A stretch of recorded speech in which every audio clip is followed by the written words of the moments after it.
গাজওয়াতুল হিন্দ কাদের বিরুদ্ধে সংঘটিত হয়?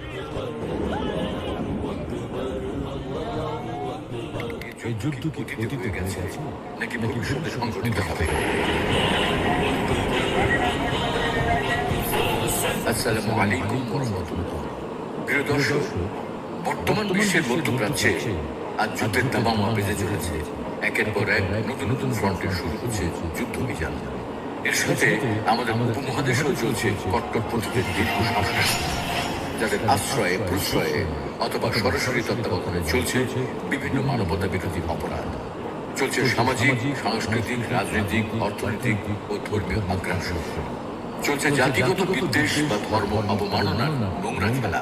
এই অবস্থায় অনেকের মনে প্রশ্ন দেখা দিয়েছে, রাসূল সাল্লাল্লাহু আলাইহি সাল্লাম হিন্দ অঞ্চলের বিষয়ে ঠিক কি বলেছিলেন? গাজওয়াতুল হিন্দ কি অতীতে হয়ে গেছে নাকি ভবিষ্যতে